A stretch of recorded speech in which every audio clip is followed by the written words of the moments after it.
अभी आप बात सुने होंगे, हिंदुस्तान का कोई भी व्यक्ति आपको समझाने के लिए नहीं आया होगा, ये मैं पक्के दावे के साथ कहता हूं। हम लोग यहाँ पे 2 समिति आए हैं।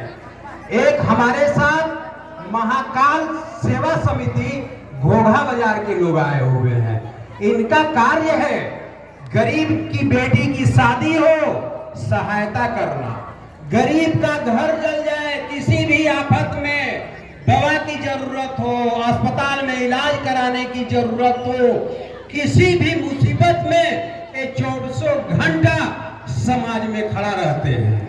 अगर आप भी इनका मेंबर बनिएगा तो हमें भरोसा है कि जिस प्रकार ये घोघा बाजार के आसपास क्षेत्रों में काम करते हैं, आपके दुख की घड़ी में एक कॉल कीजिएगा, ये तुरंत हाजिर हो जाएंगे। आपको जो भी सुविधा चाहिए ये देने का शक्ति इनमें है।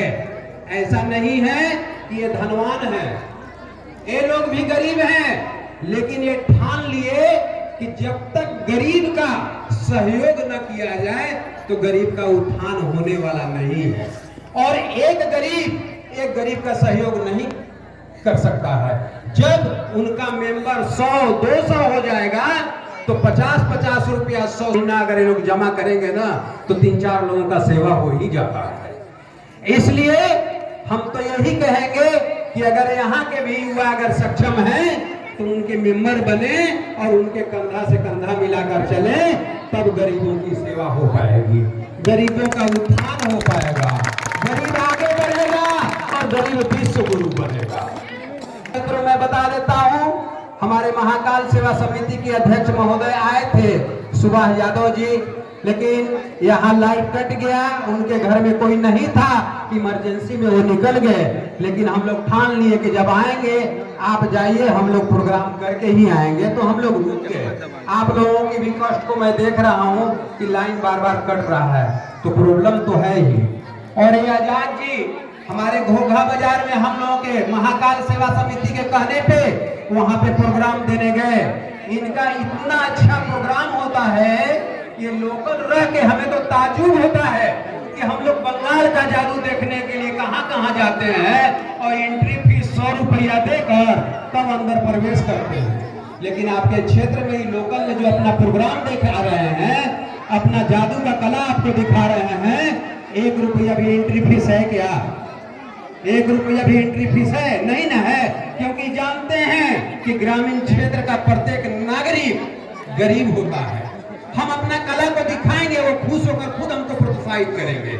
इसलिए आप लोग ये समझ रही हैं कि पार्टी पेट का सवाल है। कोई भी आदमी करता है कुछ ना, अपना कला दिखाता है तो पेट के लिए करता है। इसलिए आप अपने हाथ से ये कला दिखाएंगे, आप अपने हाथ से इनका प्रोत्साहन जरूर कीजिएगा, तभी ये अच्छा कला दिखाएंगे। और जितना अच्छा ये कला दिखाए हैं, क्योंकि हम लोग देखे हैं एक छाता से 7 छाता, एक छाता से ये 7 छाता निकाल देंगे, 8 छाता निकाल देंगे, बच्चे वहां तक उड़ा देंगे।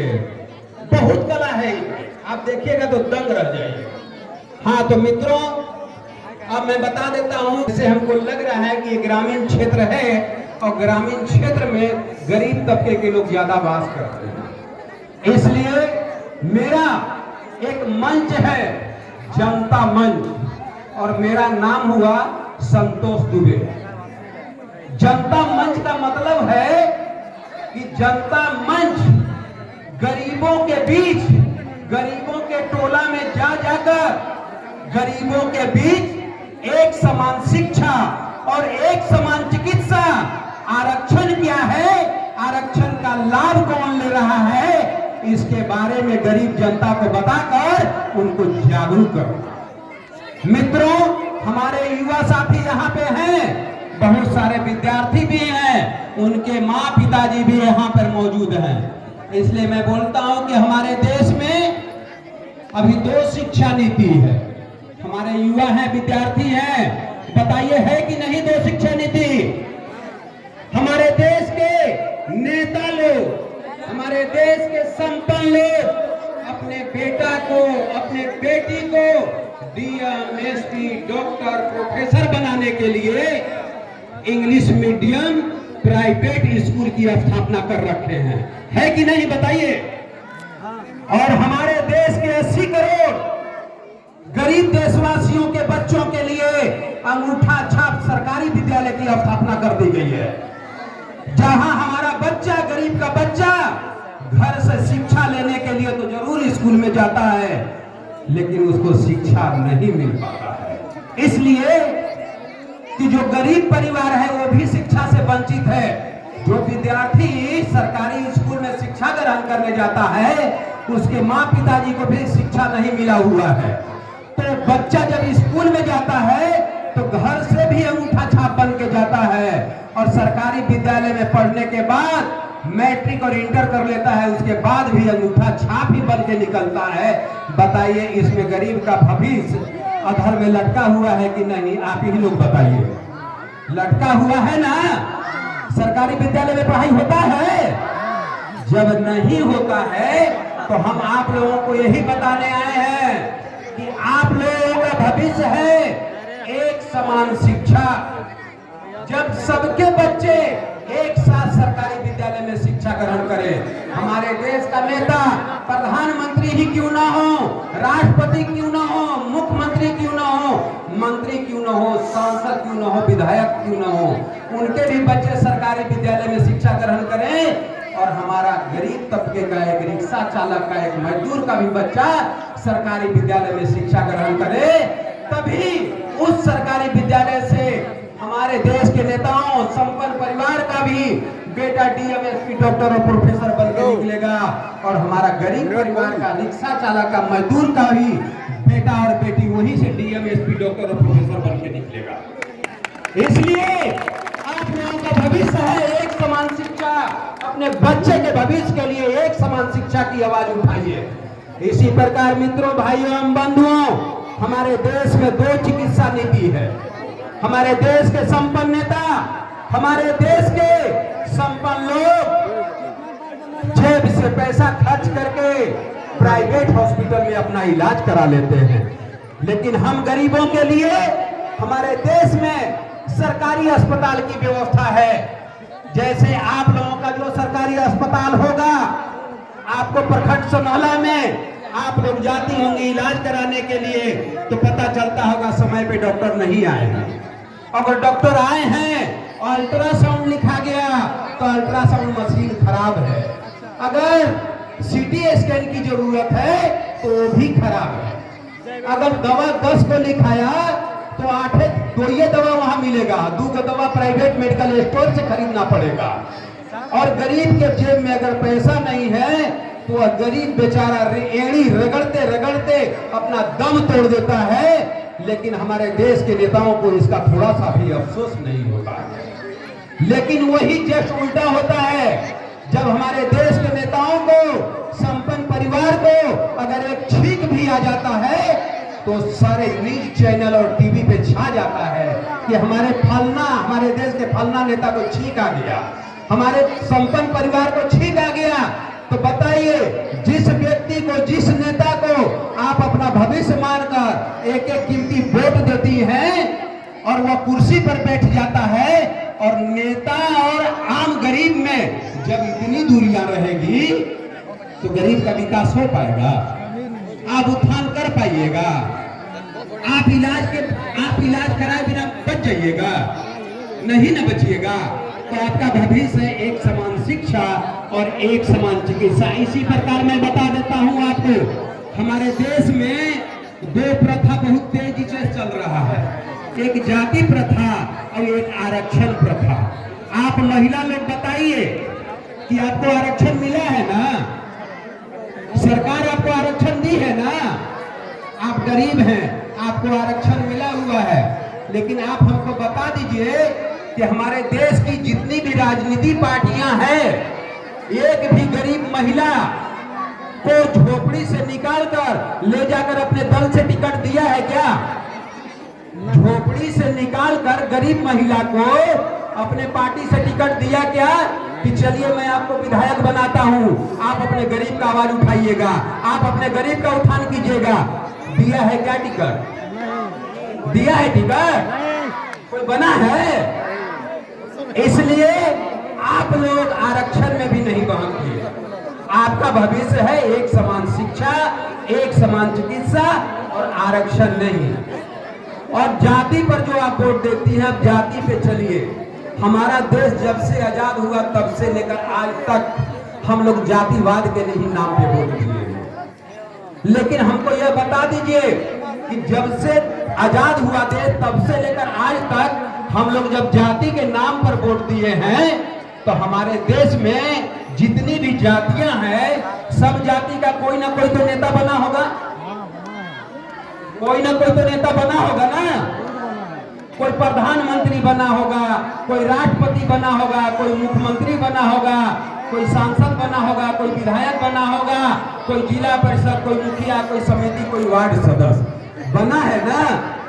आप हमको बता दीजिए यह कि एक भी जाति का नेता अपने जात का वोट लेकर और अपने जाति के शरीर में सोने का पंख लगा दिया हो और वह जाति सब जाति से ऊंचा उड़ रहा हो, हमको बता दीजिए। आप लोग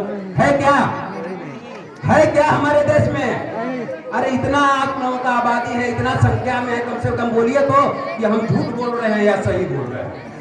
है कोई जात जो सब जाति से ऊंचा उड़ रहा हो? एक भी नहीं है। तो फिर हम जातिवाद में भी क्यों जाएं? हम अपने बच्चे के भविष्य में क्यों न जाएं कि हमारे बच्चे को एक समान शिक्षा चाहिए, हमको एक समान चिकित्सा चाहिए, तभी हम विश्व गुरु बनेंगे, तभी मेरा बेटा और बेटी डीएम, एसपी और डॉक्टर बनेगा। इसी प्रकार मित्रों मैं आपको बता देता हूं, अभी बिजली देखिए, बिजली की कहानी क्या है। आप लोग ग्रामीण क्षेत्रों में रहते हैं, गरीब तबके के लोग हैं। पहले हमारी ही सरकार बोली कि मैं लालटेन युग से निकालकर आप लोगों को बिजली युग में ले गया, घर घर बिजली दे दिया। लेकिन आज का स्थिति ऐसा है कि वही सरकार ग्रामीण क्षेत्रों में स्मार्ट मीटर लगाना शुरू कर। गरीब के पास पैसा नहीं है। पहले वाला जो मीटर था तो एक महीना का जो बिजली बिल आता था, हमारा गरीब परिवार अगले महीना भी जमा कर देता था ना। सरकार बिजली बिल भेजती थी, अगर इस महीना का गरीब परिवार नहीं दिया है तो ब्याज के साथ भेजती थी अगले महीना, लेकिन फिर भी मेरा गरीब जमा कर देता था। लेकिन अब जैसे मोबाइल में रिचार्ज आप करती हैं, एक महीना खत्म हुआ कहानी खत्म। उसी प्रकार जितना का रिचार्ज कराइएगा, बिजली में रहिएगा, पंखा में रहिएगा, नहीं तो यही हाथ वाला पंखा डुलाते रहिएगा, यही हाथ वाला पंखा डुलाते रहिएगा। तो अब तो किरासन तेल बंद कर दिया है सरकार, अब किरासन तेल भी बंद कर दी है सरकार। तो अब हम पूछते हैं, डिबरी में भी नहीं रहिएगा, लालटेन युग में भी नहीं रहिएगा। अब सरकार आप गरीबों को मोमबत्ती युग में ले जा रही है। ग्रामीण क्षेत्र के गरीब लोगों को सरकार मोमबत्ती युग में ले जाना चाहती है। इसलिए मैं माननीय नीतीश कुमार जी से आग्रह करूंगा कि हमारा बिहार गरीबों का बिहार है, हमारा बिहार गरीबों की धरती है। यहाँ कोई रोजगार नहीं है, युवा शिक्षा से वंचित हैं, युवा रोजगार से वंचित हैं। इसलिए महोदय जी कृपया कर ग्रामीण क्षेत्रों में आप स्मार्ट मीटर लगाने का काम न करें। पुराना जो मीटर था वही मीटर रहने दें, ताकि हमारा गरीब परिवार बिजली से मोमबत्ती युग में न चला जाए, बिजली से मोमबत्ती युग में न चला जाए। इसलिए पुरानी मीटर ही रहने दिया जाए, हमारे गरीब परिवार के चेहरे पे मुस्कान लाइए। अब आप लोग सुन लीजिए, मैं आपको बता देता हूं कि हम माननीय मोदी जी से पूछ रहे हैं कि माननीय मोदी जी, हमारे देश में 2 शिक्षा नीति आई, फिर आप भारत देश के 80 करोड़ गरीब वासियों को डिजिटल इंडिया और विश्व गुरु बनाने की कसम कैसे खाई? जब हमारे मोदी जी खुद कहते हैं कि हमारे देश में 80 करोड़ गरीब है, एक तरफ से वो बोलते हैं कि हम अपने देशवासियों को, गरीब को विश्व गुरु बनाने जा रहे हैं, और दूसरी तरफ वही मोदी जी बोलते हैं कि हमारे देश में 80 करोड़ गरीब है। जब उनको मैं 5 किलो अनाज देता हूँ तो उनका चूल्हा जलता है, उनके पेट का भूख बुझता है। तो बताइए, जिस देश में 1.5 अरब की आबादी है, उसमें 80 करोड़ गरीब वास करते हो, वह देश विश्व गुरु बनेगा? कभी नहीं बन जाएगा विश्व गुरु?